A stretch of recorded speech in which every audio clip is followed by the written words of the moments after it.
تبارك وتعالى في القرآن المجيد: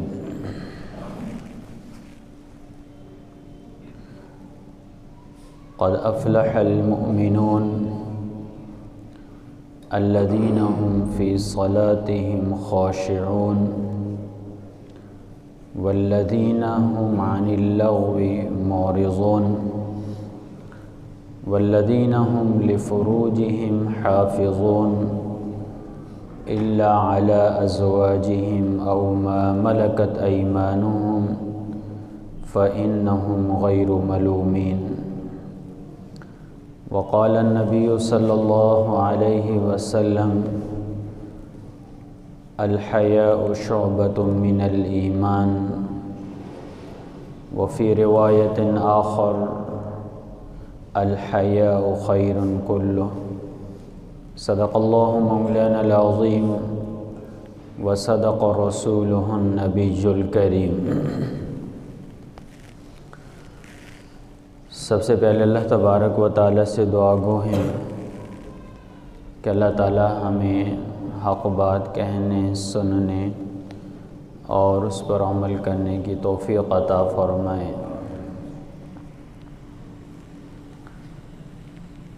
قدیم انسانی تاریخ سے دو مذہب تسلسل کے ساتھ چلے آ رہے ہیں۔ ایک نفس پرستی کا مذہب ہے اور دوسرا خدا پرستی کا مذہب ہے۔ ان دونوں مذاہب میں شروع سے ٹکراؤ چلا آ رہا ہے اور قیامت تک یہ ٹکراؤ باقی رہے گا کہ ایک طرف نفس پرستی کے ماننے والے ہیں اور دوسری طرف خدا پرست لوگ ہیں۔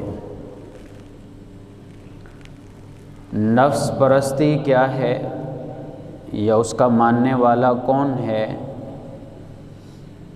وہ ہے جو اپنے نفس کے پیچھے چلتا ہے، خواہشات کی اتباع کرتا ہے اور وہ ساری زندگی نفس کی خواہشات کو پورا کرنے میں گزار دیتا ہے،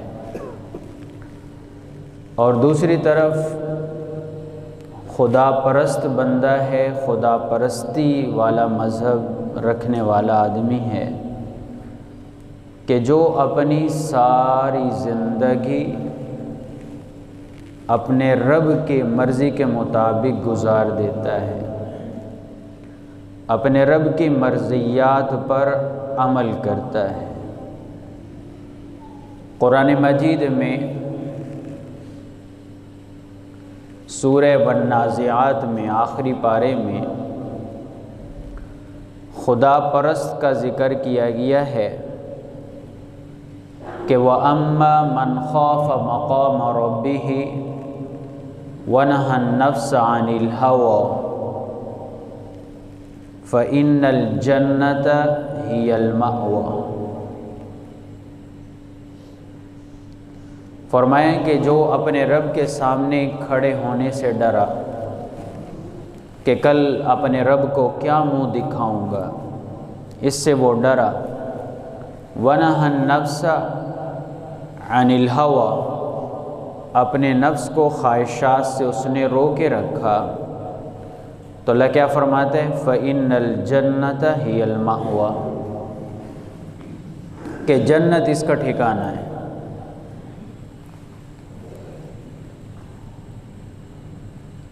تو جو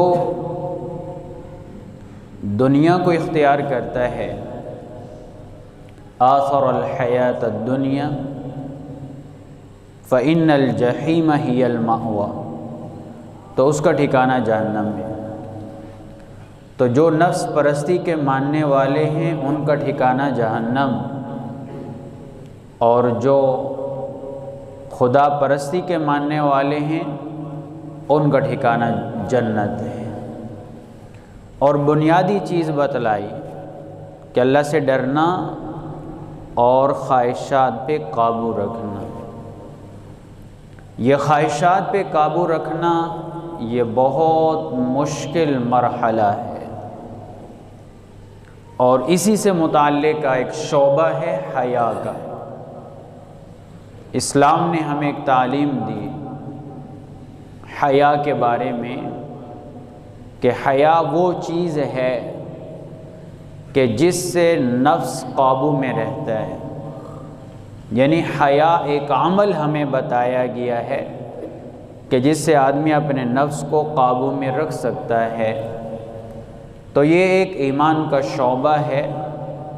حدیث میں آتا ہے، نبی صلی اللہ علیہ وسلم نے ارشاد فرمایا کہ الحیاء شعبۃ من الایمان، حیا یہ ایمان کا ایک حصہ ہے، ایمان کا ایک شعبہ ہے۔ پھر جہاں اللہ تعالیٰ نے حیا کی تعلیم دی، نبی صلی اللہ علیہ وسلم نے جہاں تک حیا کی ہمیں ترغیب دی، تو وہاں پر جو اس کے مقابل بے حیائی ہے اس سے روکا ہے، اور اس کے اسباب سے بھی روکا ہے، کیونکہ اسلام کا اصول ہے، اللہ تعالیٰ نے ایک اصول دیا ہے، قرآن میں بھی ہے، حدیث میں بھی ہے، اور وہ اصول ایسا ہے کہ جس کی وجہ سے بندہ گناہوں سے بچنے میں مشکل محسوس نہیں کرتا، اور وہ اصول ہے اسباب پہ پابندی لگا دینا۔ جب اسباب پہ پابندی لگا دی تو جو اصل جرم ہے اس سے بندہ بچ جاتا ہے۔ اس کی مثال ایسی ہی ہے، ایک حدیث میں آتا ہے، مثال دے کے بات سمجھائی گئی کہ اللہ کے محارم سے بچنا کیسے ہے، یعنی ایک چیز اللہ نے حرام قرار دی تو اس کے محارم سے بچنا ہے تو کنارے سے بھی بچیں۔ مثال دی، ایک آدمی کا ریوڑ ہے، وہ بکریاں چراتا ہے، جانور چراتا ہے، اب ایک طرف غیر کی زمین ہے، غیر کا رقبہ ہے، اس کی فصل ہے، رستہ ہے۔ اب ظاہر ہے کہ وہ آدمی اگر دوسرے کے فصل یا زمین کا جو کنارہ ہے، جو حد ہے، اپنے جانوروں کو اس سے دور رکھ کر لے جائے گا تو وہ دوسرے کا نقصان نہیں کرے گا، دوسرے کی فصل پہ اس کے جانور نہیں پڑیں گے۔ لیکن اگر وہ اس کی احتیاط نہیں کرے گا، وہ دوسرے کی جہاں حد ہے وہیں سے اپنے جانوروں کو لے جاتا ہے، اب ظاہر ہے کہ جانور ہیں، انہوں نے تو منہ مارنے ہیں، وہاں پہ اس کی فصل کو خراب کریں گے، تو لہذا وہ اس سے نہیں بچ پائے گا۔ تو اسی طرح ایک اللہ کے محارم میں اللہ نے ایک چیز حرام قرار دی اور ایک اس کا کنارہ ہے، تو شریعت نے اس کنارے سے بھی بچنے کا حکم دیا کہ اس کنارے کو اختیار کرنا، اس حد کو اختیار کرنا، یہ بھی حرام ہے۔ جب اس حد اور کنارے سے بچیں گے تو اصل جو حرام ہے اس سے بھی بچ جائیں گے۔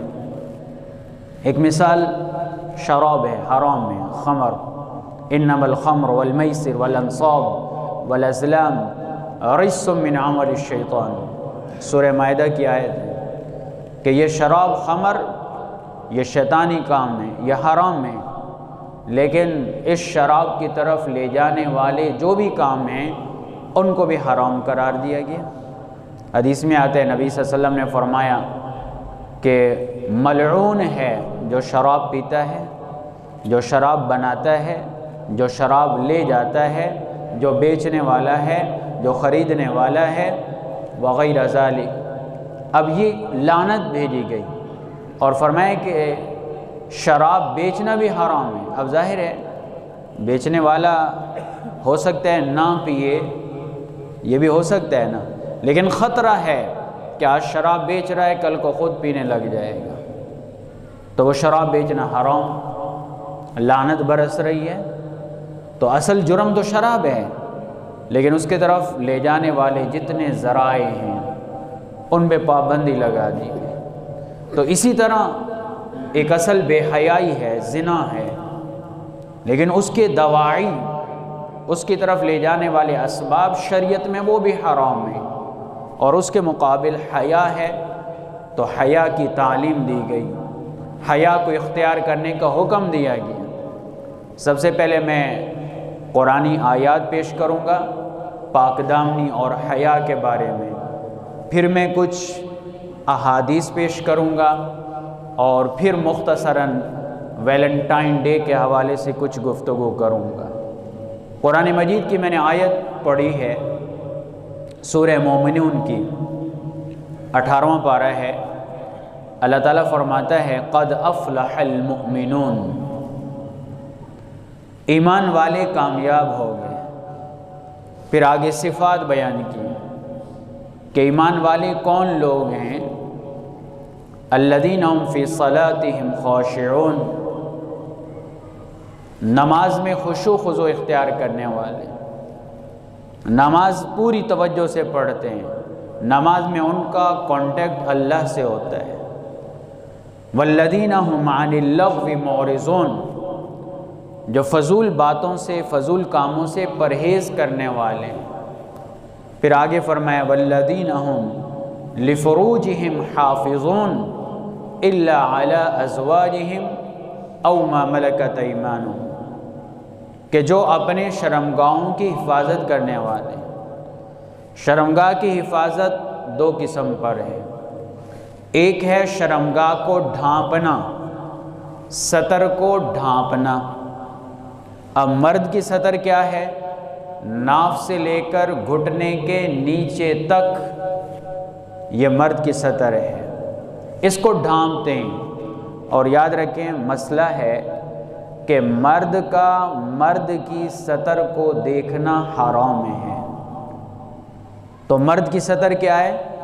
ناف سے لے کر گھٹنے کے نیچے تک۔ اس لیے جب ہم پڑھا کرتے تھے تو ہمارے اساتذہ خصوصاً کھیل ہوتے ہیں، مختلف گیمز ہوتی ہیں، تو کھیل بھی شریعت کا حصہ ہے۔ ایک دفعہ میں نے اس پہ جمعہ پڑھایا تھا، لوگ حیران ہو رہے تھے کہ یہ کھیل اسلام میں کھیل۔ میں نے ذکر کیا تھا نبی صلی اللہ علیہ وسلم کے دور میں کون کون سے کھیل کھیلے جاتے تھے، صحابہ نے کون سے کھیل کھیلے، نبی صلی اللہ علیہ وسلم نے کون سے کھیل کھیلے۔ اگر آج ہم نبی صلی اللہ علیہ وسلم والے کھیل کھیل لیں نا تو بڑے بڑے فتوے لگ جائیں گے، مولوی صاحب تم بھی یہ کھیل رہے ہو، تم بھی یہ کر رہے ہو۔ اب دین کا پتہ نہیں نا، ہم نے دین کو خشک بنا دیا ہے کہ دین بڑا خشک ہے۔ نبی صلی اللہ علیہ وسلم نے فرمایا ہمارا دین خشک نہیں ہے، ہمارے دین میں سختی نہیں ہے۔ تو ہم نے صوفیزم، مطلب جو غلط صوفیزم ہے کہ حقیقی تصوف، وہ اپنی جگہ ہے، تو ہم نے دین میں بڑی تبدیلیاں کی ہیں، بڑے ہم نے دین کو سخت کیا، بڑا ہم نے دین کو بدلا اور نام دیا دینداری کا۔ تو ہمارے اساتذہ یہ جو کشتی ہوتی ہے اس سے منع کرتے تھے کہ یہ نہ دیکھا کریں۔ آج وجہ سمجھ آتی ہے، بچپن میں تو سمجھ نہیں آتی انسان کو، بھی پتہ نہیں کیوں سختی کر رہے ہیں۔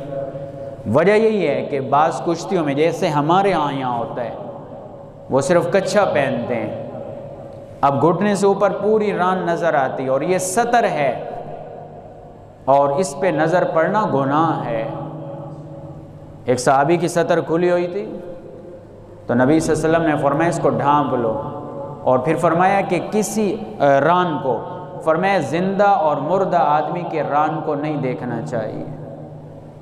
ہاں بعض علاقے ہیں جیسے سندھ میں کشتی ہوتی ہے، وہاں وہ سلوار ہوتی ہے گھٹنے سے نیچے، اوپر پتہ نہیں رسی باندھتے ہیں کیا باندھتے ہیں یہاں پر، تو وہاں چونکہ وہ ستر ڈھانپی ہوتی ہے وہ کشتی دیکھ سکتے ہیں۔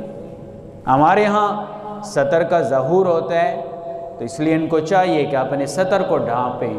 کھیل ہے، کشتی اچھا کھیل ہے، اس میں جسمانی صحت ہے، نیت اچھی ہو تو ثواب بھی ہے، لیکن چاہیے کہ ایسا کام نہ ہو کہ جو گناہ والا ہو، ستر ظاہر نہ ہو۔ اب مرد کی ستر ہے ناف سے لے کر گھٹنے کے نیچے تک۔ بعض دفعہ گرمیوں میں لوگ لاپرواہی میں پائچے اوپر چڑھا لیتے ہیں، رانیں نظر آ رہی ہوتی، تو لہذا فرمایا والذین هم لفروجہم حافظون، جو اپنی شرمگاہوں کی حفاظت کرنے والے ہیں۔ تو ایک معنی کہ اپنے ستر کو ڈھانپتے ہیں، اور عورت کی ستر، عورت کی جو ستر ہے وہ سارا وجود ہے، یعنی ہاتھ، چہرہ، پاؤں اور پنڈلیاں، اور یہ حصہ جو ہے کندھے، یہ ستر نہیں، میں ستر کی بات کر رہا ہوں، پردے کی نہیں، یہ محرم کی بات کر رہا ہوں کہ جو والد ہے، بیٹا ہے، بھتیجا ہے، تو اس کے سامنے تو ستر تو چھپانی ہے، لیکن پردے ایک الگ چیز ہے، وہ تو ہر غیر محرم سے پردہ ہے، وہ تو چہرے کا پردہ ہے، یہ الگ موضوع ہے۔ تو پہلا معنی ہے والذین هم لفروجہم حافظون، کہ جو اپنے شرمگاہوں کی حفاظت کرتے ہیں، مطلب ستر ڈھانپتے ہیں، اور دوسرے اس کا مطلب ہے کہ جو اپنی شرمگاہوں کی حفاظت کرتے ہیں، خواہشات کے پیچھے نہیں جاتے، شرمگاہ کا غلط استعمال نہیں کرتے، بلکہ حدود کے اندر خواہش کو پورا کرتے ہیں جو اللہ نے نکاح کی صورت میں دیا۔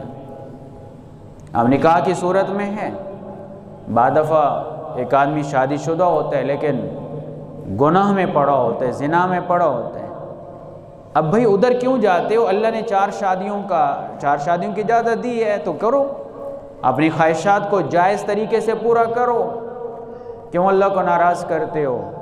کیوں گناہگار ہوتے ہو؟ کیوں اپنے آپ کو جہنم کا ہم مستحق بناتے ہیں؟ چار شادیاں کر لیں، اگر خواہش زیادہ ہے، ایک سے پوری نہیں ہو رہی تو 2 ہیں، 3 ہیں، 4 ہیں، لیکن ہمارے یہاں ماحول میں 4 کا ذکر کرنا بھی پھر کہتے ہیں یہ کیوں ذکر کر رہے ہیں؟ تو ماحول نہیں ہے نا، جہاں عربوں میں ہے، قبائلی ایریاز میں ماحول ہے، وہاں پہ کوئی ایشو نہیں ہے۔ تو بہرحال غلط خواہش کو پورا نہیں کرنا، یہ دوسرا مقصد کہ جو حدود اور قیود کی پابندی کرتے ہیں۔ فرمایا یہ لوگ ہیں افلحا، اللہ کہتے ہیں یہ کامیاب ہو گئے، جنہوں نے پاک دامنی کو اختیار کیا، حیا کو اختیار کیا، یہ لوگ کامیاب ہیں۔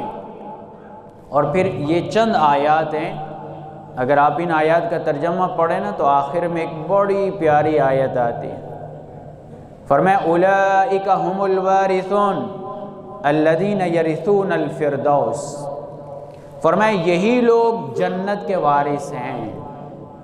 وارث کون ہوتا ہے؟ جس کے حصے میں وراثت آتی ہے۔ تو جو ان باقی صفات کے ساتھ ساتھ جو پاک دامنی اختیار کرے گا وہ جنت کا وارث ہے، اس کو جنت وراثت میں ملے گی۔ یہ پہلی آیت ہے سورہ مومنون کی۔ اسی طرح سورہ فرقان میں اللہ تعالیٰ نے جہاں نیک بندوں کا ذکر کیا، جو اللہ کے بندے ہیں، ان کے اوصاف، ان کی صفات بیان کی، تو وہاں پہ ایک چیز بیان کی کہ الذین لا يدعون مع اللہ الہا آخر ولا يقتلون النفس التي حرم اللہ الا بالحق ولا يزنون ومن يفعل ذلك يلقى اثاما، فرمائے یہ اللہ کے بندے وہ ہیں جو شرک نہیں کرتے، اللہ کے علاوہ غیروں کی پوجا نہیں کرتے، اور ناحق کسی کو قتل نہیں کرتے، اور ولا یزنون، زنا نہیں کرتے، اور جو زنا کرتا ہے فرمایا ومن یفعل ذلک، جو یہ کام کرتا ہے یلقى اثاما، یہ جہنم میں ایک بہت خطرناک جگہ ہے، فرمایا وہاں جا کے گرے گا یہ۔ اب یہاں بھی پاک دامنی، یعنی جو اللہ کے بندے وہ پاک دامن ہیں، وہ بے حیا نہیں ہیں، وہ غلط کام نہیں کرتے۔ اسی طرح سورہ احزاب میں اللہ تبارک و تعالی ارشاد فرماتا ہے کہ والحافظین فروجہم والحافظات والذاکرین اللہ کثیرا والذاکرات اعد اللہ لہم مغفرتا واجرا عظیما، فرمایا جو مرد شرمگاہوں کی حفاظت کرنے والے ہیں، جو عورتیں شرمگاہوں کی حفاظت کرنے والی ہیں اور اللہ کی یاد کرنے والے ہیں، تو اللہ نے کیا فرمایا ان کے لیے اللہ نے بڑا اجر تیار کیا ہے اور ان کے لیے مغفرت ہے۔ اب پاک دامنی کی تعلیم قرآن دے رہا ہے کہ پاک دامن بن جائیں، بے حیائی سے دور ہو جائیں، حیا کے دامن کو تھام لیں۔ یہ قرآن کہہ رہے، سورہ احزاب ہے۔ اس لیے ایک شاعر کا شعر ہے کہ نور ہے یا نار میں رہنا، ذکر یار میں رہنا، چند دن خزاں کے گزار لے، پھر ہمیشہ بہار میں رہنا۔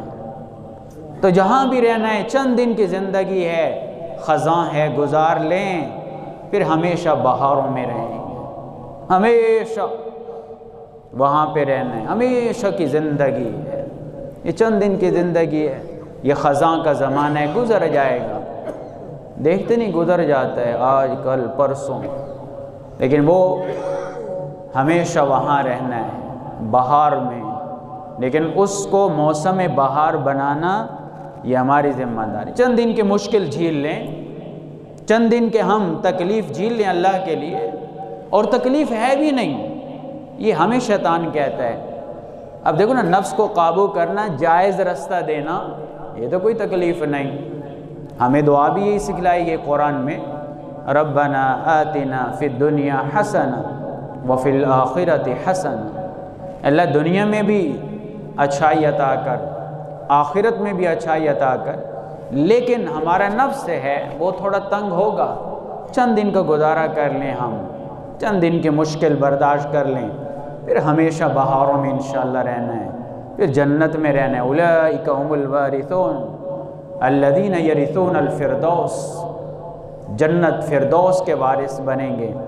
لیکن مشکل تھوڑی سی برداشت، وہ مشکل بھی نہیں ہے، یہ ہمارا نفس کہتا ہے مشکل ہے، شیطان ہمیں پٹی پڑھاتا ہے، مشکل، وہ مشکل، کیا کر رہے ہو بھائی، وہاں جانا ہے، چند دن کی زندگی ہے، گزار لیں۔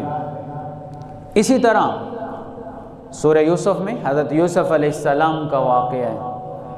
حضرت یوسف علیہ السلام کو اللہ نے حسن عطا کیا تھا، تو جب زلیخا کے کمرے میں آئی، حسن دیکھا اور پھر مجبور کیا، وراودته الذی هو فی بیتها عن نفسه، لیکن اللہ کیا فرماتے، فاستعصم۔ پہلے یوسف علیہ السلام نے کہا معاذ اللہ، میں اللہ کی پناہ چاہتا ہوں، میں اللہ کی پناہ چاہتا ہوں۔ پھر اللہ فرماتے فاستعصم، فاستعصم، کہ وہ پاک دامن رہا، قرآن کہہ رہے ہیں۔ اور پھر اس پاک دامنی کی کوشش میں اللہ کیا کہتا ہے، اللہ نے تعریف کی، کذالک لنصرف عنہ السوء والفحشاء، کہ اسی طرح ہم جو کوشش کرتا ہے نا، تو ہم اس کو پھر اسی طرح گناہ سے، برائی سے بچاتے ہیں، ہم برائی کو دور کر دیتے ہیں، ہم گناہ کو دور کر دیتے ہیں۔ اور فرمایا کہ وہ ہمارے چنے ہوئے بندوں میں سے تھا یوسف علیہ السلام۔ تو گوئے کہ پاک دامن رہنا یہ انبیاء کا طریقہ ہے، یہ انبیاء کی سنت ہے۔ اب یوسف علیہ السلام وغلقت الابواب وقالت حیت لک قال معاذ اللہ، دروازے سارے بند کر دیے، اب کوئی نہیں وہاں پر، لیکن ایک اللہ تو ہے نا، یہ عقیدہ ہم نے رکھنا ہوگا کہ اللہ دیکھ رہا ہے۔ اور میرے بھائیوں، مشکل نہیں ہے، میں آج کا واقعہ بتلاتا ہوں۔ آج کی دنیا میں وہ نوجوان موجود ہے، میرے احباب میں سے، میرے دوستوں میں سے، بظاہر ہماری طرح سنت کے مطابق اس کی داڑھی بھی نہیں، ہم تو بڑے دین کے ٹھیکیدار بنتے ہیں نا، لیکن پتہ نہیں نفس ہمارا کیسا ہے، ہم تو بہت کمزور ہیں، سیدھی سی بات ہے، نفس کے ہاتھوں ہم عاجز ہو جاتے ہیں۔ لیکن میں اس نوجوان کی بات کر رہا ہوں، اللہ نے اس کو پیسہ بھی دیا، دولت بھی دی، بظاہر داڑھی نہیں، لیکن ایمان اتنا مضبوط، مجھے اس پر رشک آتا ہے۔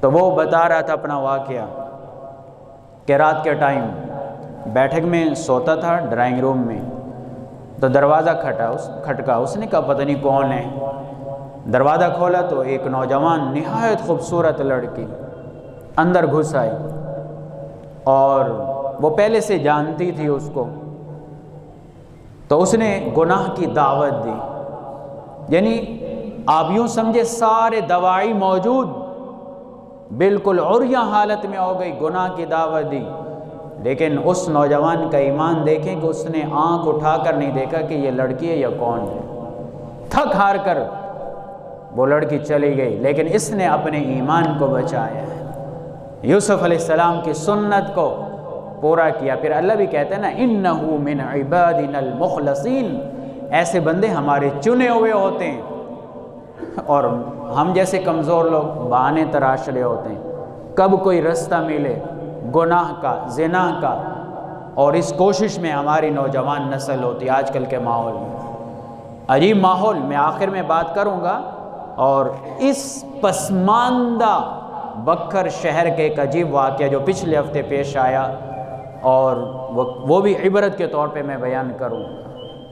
تو اب دیکھیے یہاں پہ پاک دامنی، اللہ کہتے جو پاک دامن ہے وہ میرا منتخب بندہ ہے، وہ میرا چنا ہوا ہے۔ اللہ چن لے، اللہ انتخاب کر لے تو اس کی کامیابی میں کیا شک ہے۔ اور پھر پاک دامنی تو ایسا عمل ہے، حیا ایک ایسا عمل ہے اللہ کو بڑا پسند ہے۔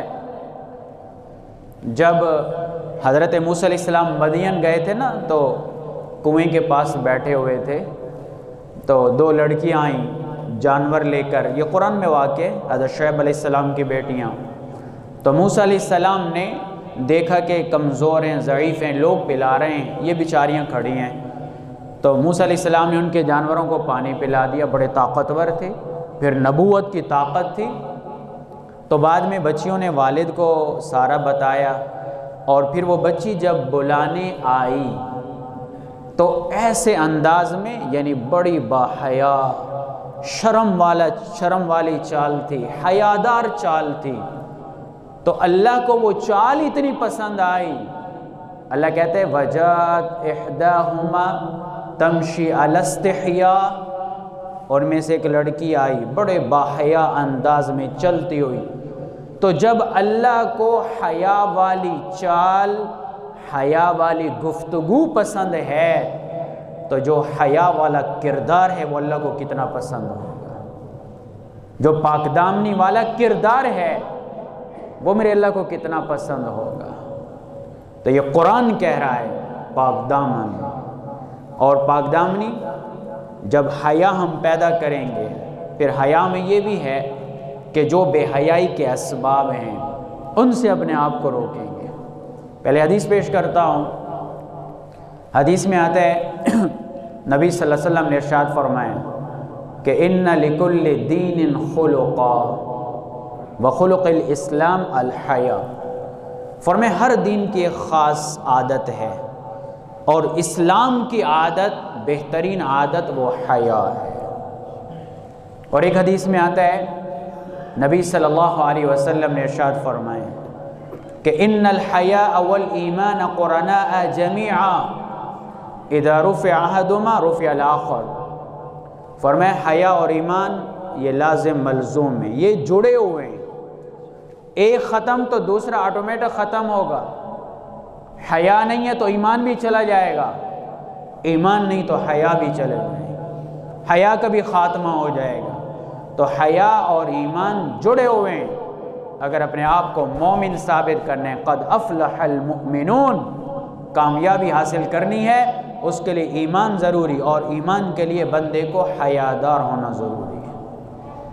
آج بے حیائی کے اسباب بہت زیادہ ہیں، پورا ہمارا میڈیا بے حیائی کا داعی ہے۔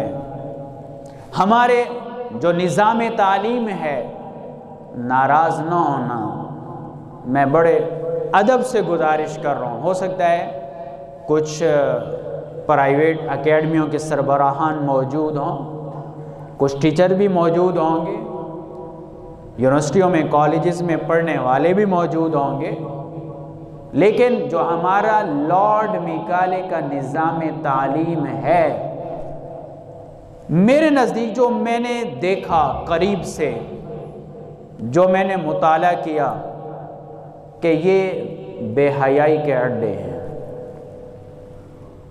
میں سب نہیں کہہ رہا، سب، پہلے دوبارہ پھر عرض کروں، بعض دفعہ بات کو غلط سمجھ لیا جاتا ہے، یعنی جو عام یونیورسٹی میں چلے جائیں، دیکھو نا 5 انگلیاں برابر نہیں ہوتی، لیکن دوائی اور اسباب موجود. اور پھر عجیب تعلیمی ادارے ہیں کہ وہاں پر باقاعدہ بچوں کو ڈانس سکھایا جاتا ہے اور باجے کی تھرتھراہٹ پر جسم وہاں کانپتے ہیں. عجیب. بکری کا ایک پرانا واقعہ بعض دفعہ میں عرض کرتا رہتا ہوں، نام نہیں لوں گا. ایک اکیڈمی تھی، ان کا ایک پروگرام تھا. عصر زور کے بعد پروگرام شروع ہوا، غالباً عصر کا ٹائم تھا یا مغرب کا ٹائم. اب ایک بچے نے چلو تلاوت کا شکر توفیق ان کو مل گئی، ایک بچی سے تلاوت کروا دی. بچیوں کا تھا وہاں پہ. دوسری بچی کہنے لگی جی میں نعت پڑھنا چاہتی ہوں. اب وہ جو اس ادارے کے ہیڈ تھے یا ٹیچرز تھے، اب میں دیکھو نا جو میں بات بتا رہا ہوں انسان شک میں پڑ جاتے پتہ نہیں مسلمان ہے یا نہیں ہے. کیا کہتے جی نعت کے لیے ٹائم نہیں ہے.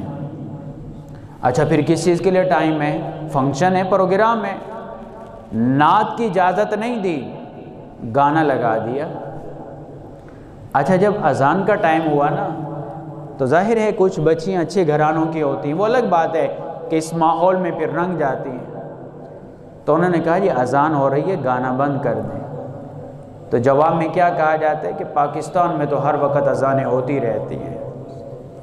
یہ میں کوئی لاہور کی بات نہیں کر رہا، کراچی کی بات نہیں کر رہا، کوئی میں یورپ کے کسی سٹی کی بات نہیں کر رہا، میں پسماندہ ترین اپنے بکھر شہر کی بات کر رہا ہوں. آج ہم بے فکر ہو جاتے ہیں کہ ہمارے بچے کیا کر رہے ہیں، کوئی نظر نہیں رکھتے، کوئی ہماری ان پہ نگاہ نہیں ہوتی. پھر بعد میں پریشانی ہوتی ہے، بعد میں پھر تکلیف. ہائے یہ کیا ہو گیا؟ وہ مقولہ مشہور ہے نا، جب چڑیاں چگ گئیں کھیت پھر پچھتائے کیا ہو. جب چڑیاں چگ جائیں کھیت تو پھر کیوں پریشانی، پہلے حفاظت کرو. تو آج ہماری نوجوان خصوصاً اس میں میڈیا کا بہت بڑا کردار ہے. پھر ہوتے ہیں جی فلاں واقعہ ہو گیا، فلاں واقعہ ہو گیا. خود جب ہم رستہ دیتے ہیں، دیکھو نا ہر انسان میں خواہش موجود. ظاہر ہے جب خواتین پردے میں نہیں آئیں گی، جب زبان کا پردہ کھلے گا، چہرے کا پردہ کھلے گا، نظر کا پردہ کھلے گا، پھر بہت کچھ ہونا ہے. آپ ماشاءاللہ جو بازار میں رہنے والے وہ مجھ سے زیادہ جانتے ہیں کیا ہوتا ہے، کیا کچھ ہوتا ہے. کتنے شریف گھرانوں کی بچیاں، ان کے کیا تعلقات ہیں اور لوگوں کو اپنے اعتماد ہے گھرانے پر. یہ وجہ کیا ہے کہ احتیاط نہیں. بے حیائی کے رستے بہت ہیں، شیطان بڑی کوششوں میں لگا ہوا ہے، لیکن اسلام نے جو ہمیں حیا کی تعلیم دی اس کی پرواہ. اب یہی ایک دن آ رہا ہے فروری کو، 14 فروری کو پاکستان میں بھی بڑا منایا جاتا ہے یونیورسٹیوں میں، ویلنٹائن ڈے. یہ ایک الگ تاریخ ہے، ہر سال بیان کی جاتی ہے کہ پہلے یہ مشرکانہ رسم تھی. پھر 289 ہجری میں ایک بادشاہ تھا کلاڈیس اس کا نام تھا. تو اس نے جب لوگوں کو جنگ کے لیے تیار کیا نا تو لوگ تیار نہ ہوئے. اس نے پتہ کرا بھی کیا وجہ، لوگ کیوں نہیں فوج میں آ رہے. تو بتایا گیا کہ وہ اپنی بیویوں کے ساتھ، اپنے گھر والوں کے ساتھ خوش ہیں، دل نہیں کرتا. تو اس نے شادی پہ پابندی لگا دی. تو ایک پادری تھا ویلنٹائن، وہ خفیہ طور پہ لوگوں کے نکاح پڑھاتا رہا. بادشاہ کو پتہ چل گیا، بادشاہ نے اس کو گرفتار کر لیا. ایک جیلر کی بیٹی سے اس کا معاشقہ ہو گیا. تو وہ جب اس کو پھانسی پہ چڑھایا گیا، 14 فروری کا دن تھا، تو پھر وہاں سے یہ رسم پڑی. اس کو عید الحب بھی کہا جاتا ہے، محبت کی عید، یوم الحب بھی کہا جاتا ہے. اس کو ویلنٹائن ڈے بھی کہا جاتا ہے. ویلنٹائن اس پادری کا نام تھا، ڈے دن کو کہتے ہیں. پھر یہ جی پہلے کارڈ کی صورت ہوتی تھی، کارڈ میں کچھ لکھ کر بی مائی ویلنٹائن، میرے محبوب بن جائیں، یہ جملے ہوا کرتے تھے. پھر گلاب کے پھول، لڑکے اور لڑکیاں ایک دوسرے کو نامحرم، غیر محرم وہ گفٹ دے رہے ہوتے ہیں. تو پھر ایسے واقعات تو ہوتے ہیں کہ ناجائز بچے آپ کو کوڑا کرکٹ پہ ملیں گے. پچھلے ہفتے کا بات ہے، یہیں بکھر کی بات کر رہا ہوں. ایک لیڈی ڈاکٹر کی کال آئی اور اس نے پوچھا کہ میرے پاس ایک بچی آئی ہوئی ہے اور اس کی والدہ بھی ہے. بچی یہ میٹرک کے کلاس کی عمر کی بچی ہے اور 3 ماہ کا ناجائز حمل ہے، اس کو وہ گروانا چاہتی ہیں. کیا ہے شریعت کیا کہتی ہے؟ یہ مسئلہ الگ، لیکن میں اس لیے بتا رہا ہوں عبرت کے لیے. اب والد کو پتہ نہیں، والد باہر بیچارہ کمائی کے لیے مزدوری کر رہا ہوگا اور گھر میں کیا ہو رہا ہے. یہ کیوں ہوا؟ یہ کیسے ہوا؟ یہ بے حیائی کا جو ماحول ہے اس وجہ سے ہوا. جب ہم نظر ہی نہیں رکھیں گے، جب ہم ماحول کو ٹھیک ہی نہیں کریں گے تو پھر کیا ہوگا؟ اور کل قیامت والے دن سب کے گریبانوں کو پکڑ کے جھنجھوڑا جائے گا.